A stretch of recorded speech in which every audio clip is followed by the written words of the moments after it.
اللهم صل على محمد رحم الله من قرأ سورة الفاتحة. بسم الله الرحمن الرحيم.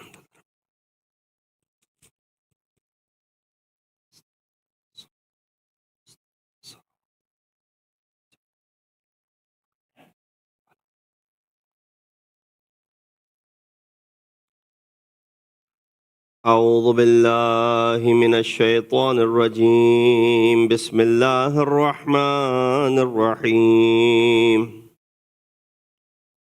الحمد لله الذي قصرت عن رؤيته أبصار الناظرين وعجزت عن نعته أوهام الفاسفين. الحمد لله رب العالمين. الصلاة والسلام على أشرف الأنبياء والمرسلين خاتم النبيين أبي القاسم محمد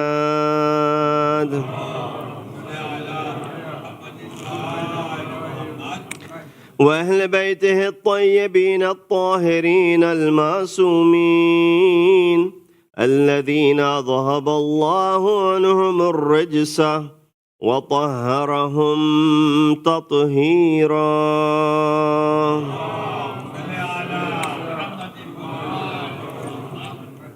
أما بعد، فقد قال الله تبارك وتعالى وقوله الحق وهو أصدق القائلين.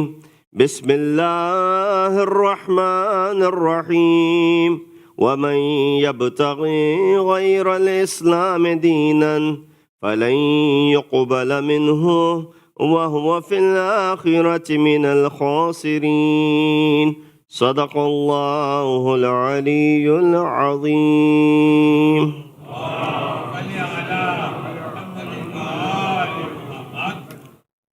Respected brothers and sisters in Iman, Assalamu alaikum wa rahmatullahi wa barakatuhu. Verse that I recited is from Surah Al Imran, ayat number 85. Today, we begin on this journey of ours upon which we anticipate and wait all year long. Month of Muharram is the beginning of the Islamic calendar year. It's a new year, yet there's no feeling like New Year for this. Usually New Years are associated with joyous festivities. But for us, New Year, there's no joyful activity here. If anything, it brings sorrow.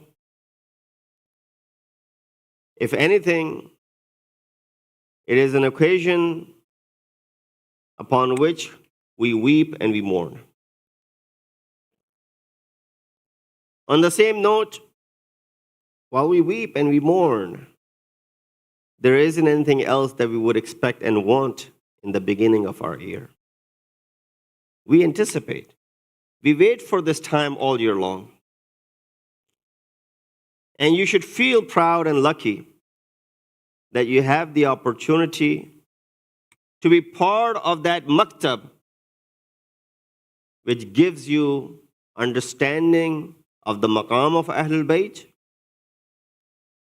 and you understand and you have the ma'rifat of Ahlul-bayt, and you come and you mourn and you pay respect to the sacrifices made by Ahlul-bayt. Allah subhanahu wa ta'ala, at another place in Quran, in Surah Tawbah, I believe verse number 36, he says, Inna iddat ash-shuhur inda Allahi ithna ashara shahran. That indeed there are 12 months in the sight of Allah subhanahu wa ta'ala. Yawma khalaqa as-samawati wal ard.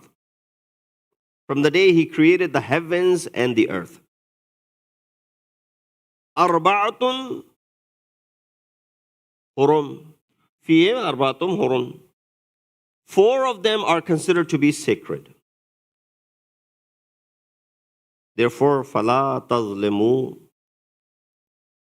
فِيهِنَّ أَنفُسَكُمْ. Do not wrong yourselves in this month. ذَلِكَ دِينُ الْقَيِّمِ. This is the straight up religion. This ayat teaches us many things. And tonight, just the tamheed and the muqaddimah and the preface and the prelude to the entire 12 nights, I will be basically explaining what we're going to be discussing, inshallah, in the upcoming nights. But just as a muqaddimah, so that we walk into this month, we embrace this journey, we understand what we're about to do. It shouldn't be the case that the month of Muharram al-Haram comes and the month of Muharram al-Haram ends. And we didn't even realize. Like a formality that we come, we listen to Majlis, we shed a few tears, and we go back home. Make a promise to yourself that this month I will make sure that I'm able to reform and leave that one thing that I detest and I despise and I don't want to be involved in. The one bad characteristic that I have, amongst many, I want to work on that. And I will make sure that when I walk out of these 10 nights, I no longer subscribe to that. Or that one good deed that I've been lacking, I want to make sure that I work on that. And I perfect that. I do it once in a while, but I want to make sure in these 10 nights, I'm able to bring that reform into myself. And I will be able to practice that one thing that I've been lacking and has been missing in my life. And there could be many examples, which is not the time to go into that right now. Allah says, Inna iddata shuhur, there are 12 months in the sight of Allah subhanahu wa ta'ala. From the day He created the heavens and the earth. Amongst them, 4 are muhtaram and sacred. What are these 4 months? Many of the elders know, just for the reminder for the kids. These 4, 3 are on the trot. Dhul Qada, Dhul Hijjah, and Muharram al-Haram. The 11th, the 12th, and the 1st month. And then, of course, month of Rajab al-Murajjab. What's the difference about these 4 months that other 8 months don't have? They are considered to be sacred. There are certain things that are prohibited in this month. There are certain things which were made obligatory by Allah subhanahu wa ta'ala that even the Arabs of the time of Jahiliyyah and ignorant era used to respect and do ta'zeem. Amongst those things was qital and war. This was the only way to stop the Arabs at that time from long, ongoing, endless wars that they were engaged in. When it would come to these months, they would stop. They would put their weapons away. This would give a relief to them, to their families, to the people. Sort of like a ceasefire. You cannot engage in battle anymore. A time off. And it was mutually understood, and everybody would lay off. One of the reasons this was mentioned, 3 months on the trot, usually people would go for Hajj in the month of Dhul Qada. They're walking. And then they'll arrive in the month of Dhul Hijjah to perform the rituals of Hajj. After finishing the rituals of Hajj, they're going to walk back home. Or on their lean animals, as the ayat of Quran says in Surah Hajj. They would walk back, or they'd go back on their animals, and by the time they arrive, it'll be the month of Muharram. While this Haji is coming, you don't expect them to be carrying weapons, arsenal. They go for Hajj. Many have already put on ihram. It's as is difficult to wear ihram and then now to be carrying arms. Plus, carrying arms is okay, but using them while you're wearing ihram, all those things. So it was what? It was prohibited to transgress anyone. So Maulana, shouldn't we not transgress anyone all these other months as well? Absolutely. But here you're speaking to a mindset who was always engaged in this battle and fighting against each other. They were looking for opportunities to go ahead and fight. Rivalry that existed. Quran came and says, Alhaakumut takathur hatta zurtumul maqabir. What is he talking about? Talking about Aus and Khazraj. Rivalry had gone to the extent with these two groups that they would visit their graveyards. What was the rivalry? We have more people. We have bigger community. We have more strength. Numbers count. People didn't care at that time how much wealth you had. They looked at how many children you had, how many people you had in your tribe. That meant real strength, not anything else. So they would start counting the numbers of people in their tribe, Aus and Khazraj. And when it would be a tie, they said, let's go visit the graveyards. Let's count our deceased. Where have you gone? Quran came down and says what? Alhaakumut takathur. Rivalry has killed you. Alhaakum has annihilated you, has destroyed you. You see, the message of Islam and message of Quran is so universal. Today we have rivalries, don't we? Today we have competition, don't we? There's a race going on. Musabiqah. Now there's nothing wrong if the race is on khairat. Right? As-sabiqun as-sabiqun. Ulaika al-muqarrabun. Sabiqu fil khairat. All these ayat. There's nothing wrong if you're racing in attaining good. But when there's a rivalry for the same maqsad, when there's a rivalry for attaining the same goal, and I don't want to get into the just hinting and pointing and inshallah moving forward. Alhaakumut takathur. Rivalry has destroyed you to the extent that you have started visiting your graves. Allah subhanahu wa ta'ala said 4 of these months are muhtaram. They are sacred. They are to be respected. You should not transgress one another in these months. Stay away from it. And people would listen. People would pay attention. And it would give them a time, as I mentioned before, relief. Stand back and come back to their senses. Quran, this ayat continues by saying, ذَلِكَ دِينُ الْقَيِّمِ. This is the straightforward, straight up religion. This brings me back to the original ayat that I recited for you in the beginning. You said, Maulana recited a different ayat and hasn't mentioned anything about it. As I said, this is the first majlis, a muqaddama. So I'm going to take you slowly and gradually. I'm going to do the tabyin and the explanation of the topic so that we are ready for it. But just a few words of advices for my youngsters. What is this Muharram? That our elders, our fathers, our mothers has emphasized a great deal.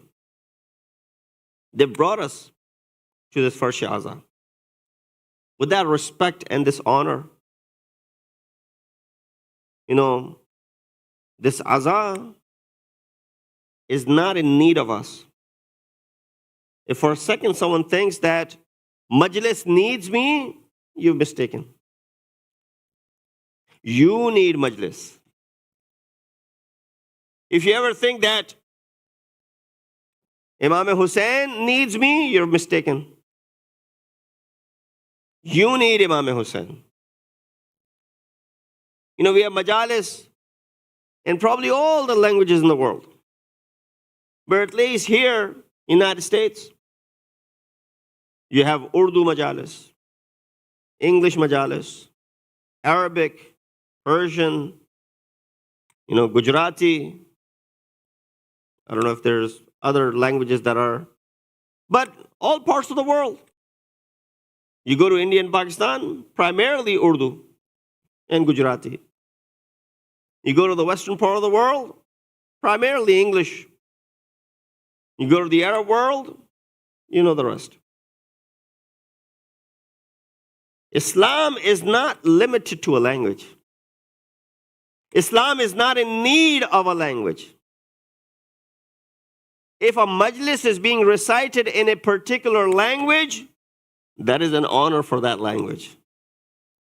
That language is being elevated because majlis has given an honor to that majlis, that language. Allahumma salli.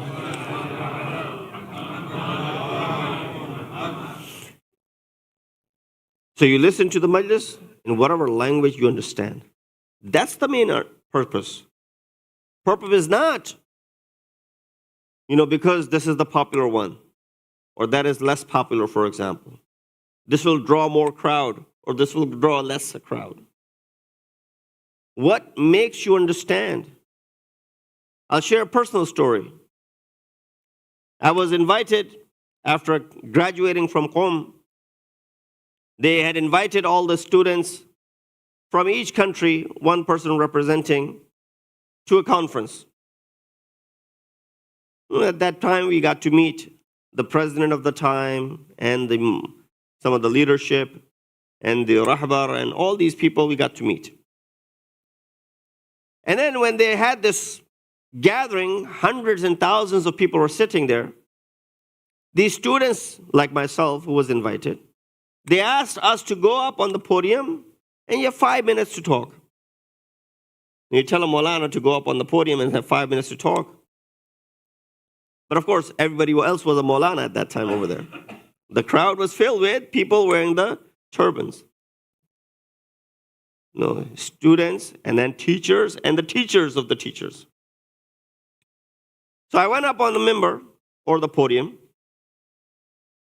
They basically wanted us to explain in 5 minutes what is the need of the Western society. Oh, what is the need of your community? Now, of course, this is 10 years ago. I was still learning. I'm still learning.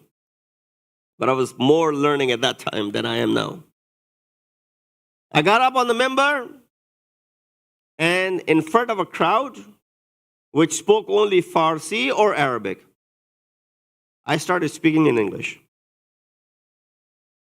And they're all looking at me surprised and puzzled because they don't understand a word I'm saying. I had 5 minutes. 2.5 minutes, I spoke in English. Then I turned over to Farsi. And then I explained to them why I spoke in English first.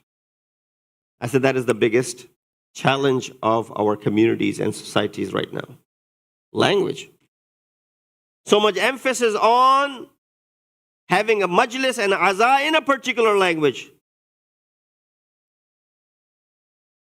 If we don't hear it in our own language, maza nahi aata majlis ka.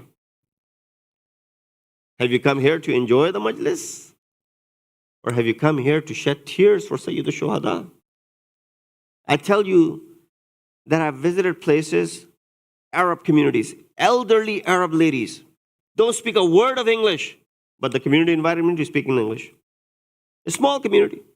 Women sitting in the back, men sitting in the front. MashaAllah, you have separate. But here, they were sitting together in the same room. The moment I said Imam Hussein, they started crying. The moment they heard the name, Sayyid al-Shuhada, tears and wailing and weeping like I've never seen before. Why? They already know the dhikr. They already know what is happening. They already know what happened. It's a reminder for them. They've come to shed tears. So language is not a barrier. It should not be a barrier. Islam is not muhtaj. Religion is not in need of a language, as I said before. If language is chosen to explain the ma'arif of Ahlul-bayt, that language is given honor and elevation. With that said, I'll bring you to the ayat that I recited. وَمَن يَبْتَغِ غَيْرَ الْإِسْلَامِ دِينًا فَلَن يُقْبَلَ مِنْهُ وَهُوَ فِي الْآخِرَةِ مِنَ الْخَاسِرِينَ. Chapter 3, 85. Whoever adheres or embraces or follows a religion other than Islam, it will not be accepted from him. فَهُوَ فِي الْآخِرَةِ مِنَ الْخَاسِرِينَ. And that person is considered to be amongst the losers, خاسرين, on the Day of Judgment. Very strong ayah. Many sitting in the crowd, especially the younger minds, might be saying, what happened to the all-inclusive religion? What happened to pluralism? What happens to inviting others? Here, Islam is saying, if you don't follow this deen, if you don't follow this religion, you are amongst the losers on the Day of Judgment. You may not be a loser here in this part of the world, but you'll be considered a loser on the Day of Judgment. This is where the ayat needs explanation. Before I explain the ayat, what I intend to do in the next few nights that we have is to explore on the topic of lessons from Ashura. Ashura is an institution for us. It's an institution which gives us many aspects of life, provides solution to our problems, and gives us code of conduct, something which we can look up and find salvation through it. Therefore, when you explore Ashura, as we intend on exploring this year, you'll find in the kalam of Sayyid al-Shuhada, in the actions of Sayyid al-Shuhada, in the kalam of the companions of Imam Hussein, the family of Imam Hussein, and their actions, many lessons can be derived. Lessons that are pertaining to life, how to live a life. Mautun fi, when Imam says, hayat fi dhullin, life in disgrace, or hayat in disgrace is not good. Maut with grace is better than hayat in disgrace. And there's entire falsafa behind it. So there's lessons of life in it. What are the things that you find? You find akhlaq in Karbala. How do you look up to others? How do you respect others? Akhlaq of having sabr, learning from the patience of Sayyid al-Shuhada and his companions. Akhlaq and the khuluq of shukr and being thankful and grateful to Allah subhanahu wa ta'ala. Yes, thankfulness is found in Karbala. The biggest of the akhlaq that you find in Karbala is ithar. What is ithar? Altruism. Preferring others over yourself. That's what people in Karbala were doing. They gave their lives. They sacrificed themselves. So that what happens? so that you and I can have this Majlis Aza. You and I can breathe easily. You and I can follow the religion which was sent for the guidance of mankind. Religion which got to its peak when the ayat of Quran came down, Al-Yawm akmaltu lakum deenakum wa atmamtu alaykum ni'mati wa raditu lakum al-Islam deena. The initial ayat of Surah Ma'idah. That today I've completed your religion to you. Today I've perfected the ni'mat onto you. Today I'm satisfied with the religion of Islam for you. You know when this ayat came down? This ayat is in connection with the ayat of Ghadir or the ayat of Balligh. When the last piece of puzzle was placed, completing the entire religion of Islam, only then Allah said, today I've completed the religion for you. This was after the announcement of the wilayat of Amirul Mu'mineen, Ali ibn Abi Talib alayhi salatu wassalam.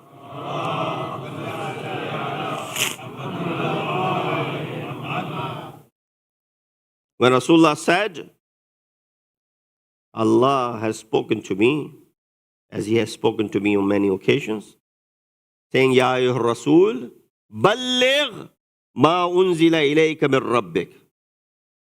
Convey that has been revealed unto you. Wa illam, if you do not do so, wa illam taf'al fama ballaghta risalata. It is as if you have not conveyed the message at all. Wallahu ya'asimuka minan nas. And Allah will protect you from the people. Surah Ma'idah 67. Ayah Balligh. Right after that, this ayat of Surah Ma'idah, ayat number 3, which is a very unique ayat. I know I'm all over the place, but I'm trying to make this to be the tamheed. Inshallah, from tomorrow, when we get to our topic, we will be more organized. That this ayat came down which says, Al-Yawm akmaltu lakum deenakum. Today I perfected the religion for you. Why? What happened today that the religion is perfected? Today, the last piece of puzzle was placed. Kuffar, if you go back to this ayat, the same ayat, ayat number 3, the ayat doesn't begin with Al-Yawm akmaltu lakum deenakum, right? If you go back a little bit, it says, Al-Yawm ya'isa alladhina kafaru min deenakum.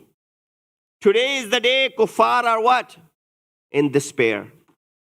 They have lost hope. They're mayus. They're in despair from your religion.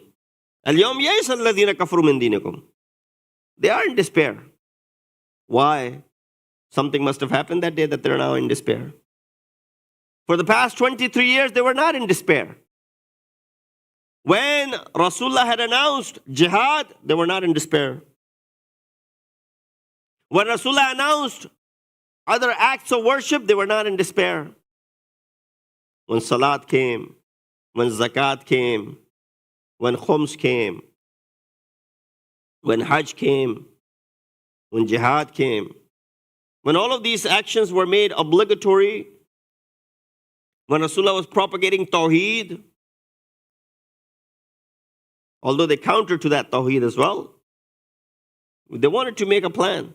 Oh Rasul, you worship our Rabb one day or 1 year, and we'll worship your Rabb 1 year. And this way, we'll coexist. Talk about coexistence. Lakum deenukum waliyadeen. No compromise there. All these things were made wajib. But deen was not complete, brothers and sisters. Deen was completed because even with all these wajibat which people were practicing and Muslims were increasing, the kuffar and the polytheist had not lost hope. You know why? Because they always thought, this son of Abdullah has brought this religion. He's not going to live forever. He'll die one day. And when he departs, religion will depart with him as well.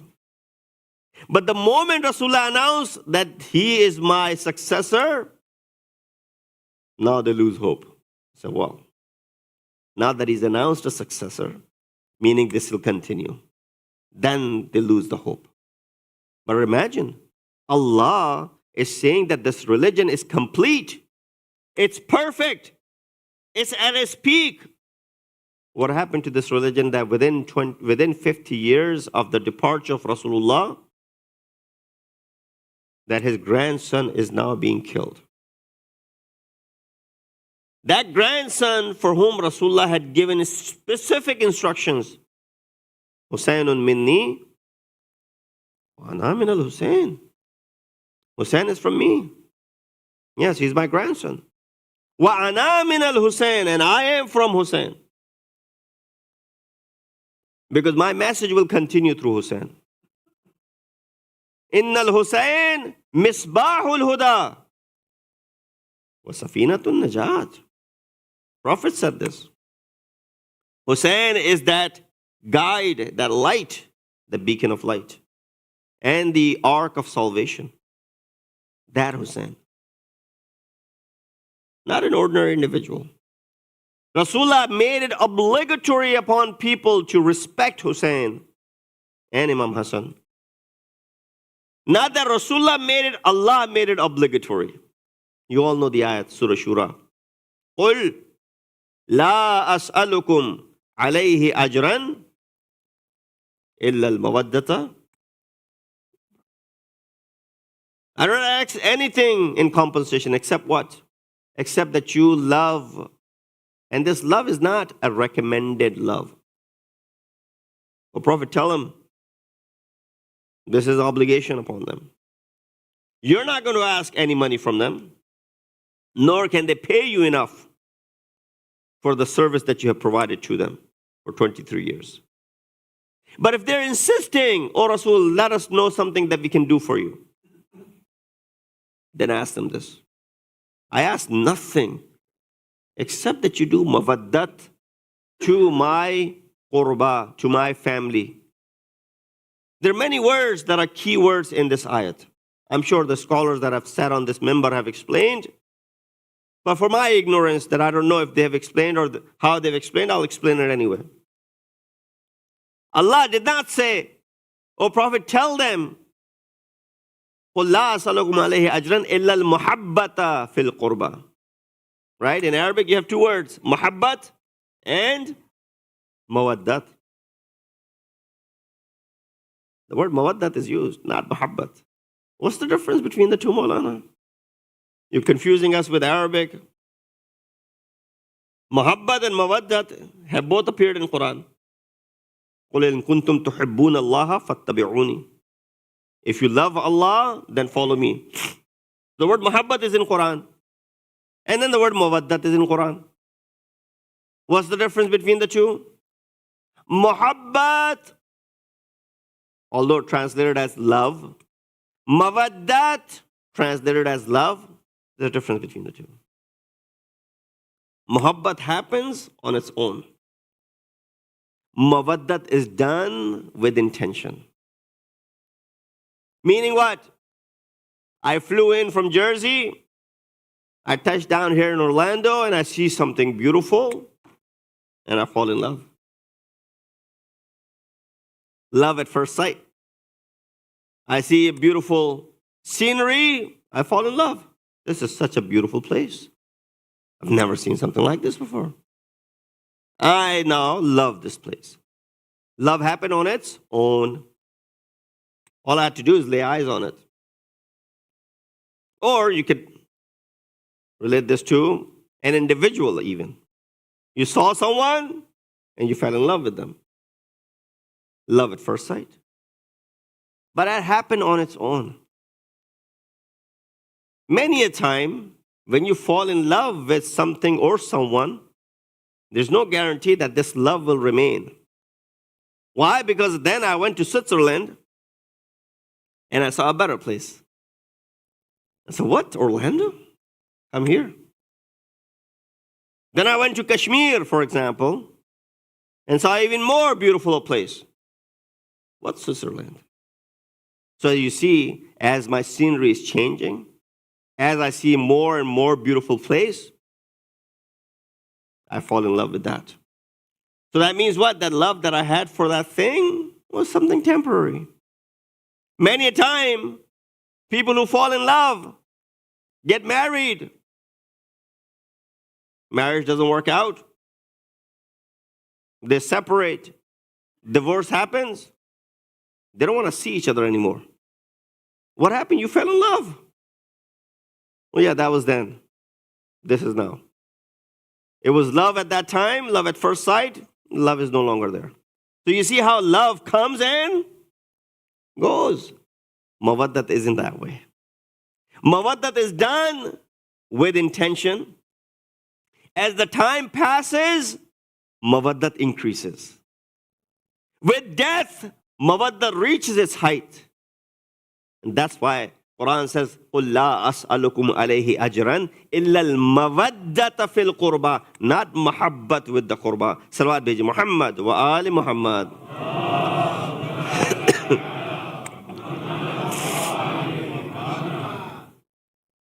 You're tired and I'm tired as well. No excuse for me being tired. This is what I'm here to come to do. But just 2 days prior to coming here, I was in Pakistan. So I flew in from Pakistan and then I still have a little bit of jet lag. So I'll inshallah bring it to a close. Just one thing that we mentioned today. I will mention a few things, but just one thing that I wanted to conclude with is that what is the maqsad of this azah? What is the purpose of gathering year in, year out? But let me close out the thought that I had brought you up until this point. وَمَنْ يَبْتَغِي غَيْرَ الْإِسْلَامِ دِينًا. I'll explain this ayat inshallah tomorrow in details. That whoever follows a religion other than Islam, it will not be accepted from him. وَهُوَ فِي الْآخِرَةِ مِنَ الْخَاسِرِينَ. And that person will be considered amongst the losers on the day of judgment. We'll get to that ayah inshallah tomorrow. Detail of that ayat as to what we think of this ayat, the translation that I just recited for you, and is the translation enough? Do we need to understand the tafsir of this ayat as well? And is it something which is giving us a message that then you're unwanted, you don't want to come, stay away from this religion? No, that is not the case. That is the misunderstanding. That is the alimiya of not understanding Quran properly. Brothers and sisters, you come to Majlis Azah, be ready to listen to the ayat of Quran. You come to Majlis Azah, be ready to listen to the ahadith of Ahlul-bayt. Open your ears to it. And not just through your ears, let them go in through your ears and settle down in your hearts. When you see something and when you hear something, the only way this thing will remain is when it makes its way down to the heart. Your heart is that storage. But if you just saw something and then you moved away, didn't pay attention, it'll never come down to your heart. You heard something, didn't pay attention, never came down to your heart, you're not going to retain it. So be ready to understand the ayat of Quran. Be ready to listen to the ayat of Quran. You know what? Sayyid al-Shuhada was reciting the ayat of Quran from top of the spear. Imam Hussein's head, he's beheaded and the head is carried on the spear. And guess what's doing? It's reciting the ayat of Quran. It's reciting the ayat of Surah Kahf according to a tradition. That do you think the example of Ashab al-Kahf wal Raqim is more astonishing? People will respond by saying, oh no, Hussein, you are a bigger example. You are more astonishing that you're reciting the ayat of Quran from top of the spear. Tonight is the first Shab of Muharram al-Haram. As the moon was sighted, tomorrow will be the first day. I want to take you back to where this event started. It is the time when Imam Hussein is summoned by the governor of Medina. Imam goes into his court. He tells Imam that new Amirul Mu'mineen, Yazid Lanatullah alayh, has taken charge after the death of his father, and he's asked for your allegiance. Imam said those famous words. All of you know those. Mithli la yubaye mithlo. Someone like me does not do bay'ah to someone like him. Imam didn't say Hussein does not do bay'ah to Yazid. Imam says someone like me will never pay allegiance to someone like him. That is a message for all of us. That you and I, if we are on the path of Hussein, then we should never do the bay'at of Yazid of our time. And of course, as I don't have much time on my hand, Imam leaves that place. And he comes home and he tells his sister that, oh Zainab, Medina is no longer a place for us to stay. This Madinatul Nabi where we grew up is no longer a place for us to stay. We need to pack tonight and leave. Hussein, there's no muhlat.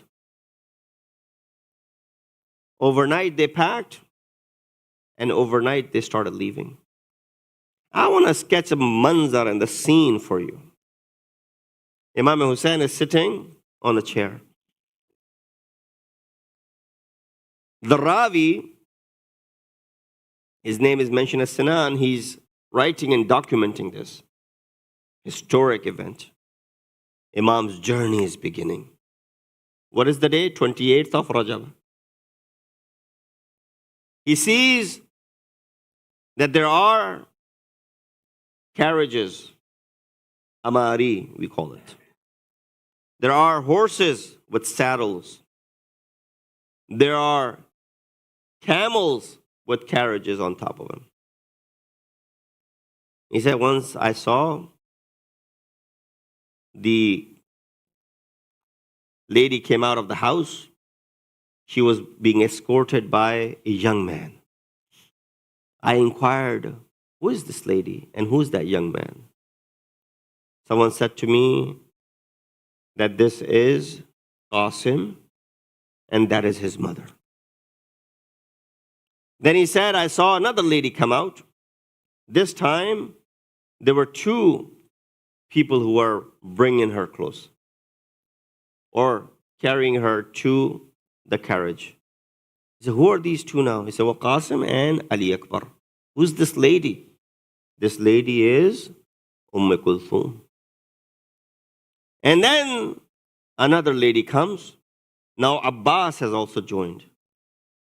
Abbas moves forward, lifts up the curtain, helps the lady get into the carriage. When that happened, Hussein stood up from his seat. Imam Hussein, who was watching all of this for now, he even got up from his place when this happened. Ravi asked, who is this lady? For which Hussein even got up. He said, have you not recognized? This is the daughter of Ali. This is the daughter of Fatima. This is the sister of Hussein. Zainab, Sharikatul Hussein. Ajrukum Allah. May Allah give you no sorrow and grief except the sorrow and the grief of Ahlul-bayt. I want to take you from this manzar, from this scenery to the 10th day or the 11th day of Karbala, 11th day of Muharram in the plains of Karbala when Hussein was leaving the city of Medina. The city was packed with Muslimin. Hussein is leaving at night. All the ladies are now being escorted to the carriages by respect with the family members. But come the day 11th of Muharram, after the day of Ashur, now none of these men are alive. Qasim has been killed. Ali Akbar has been killed. Abbas is sleeping next to Furat. Hussein has been murdered. Now the ladies have to mount onto these horses. Mind you, these horses no longer have saddles. They have to mount on top of the camels. There aren't any carriages on the camels. But then they still have to get up there. You know who helps them? It is Zainab, Sharikatul Hussein. She helps every single lady get on top of the carriage, get on top of the animals. Even Bimar Imam Sajjad, Zainab helps him also to get up on top of the horse. And not only the family members, even the servants like Fidda and others were helped by Zainab. When everybody mounted, Zainab, it was her turn to get on top. She looked towards the left, she looked towards the right, and she as if wanted to call, "Oh Abbas! Oh Hussein!" ألا لعنة الله القوم الظالمين وسيعلم الذين ظلموا أي منقلب ينقلبون إنا لله وإنا إليه راجعون. مات بحسين.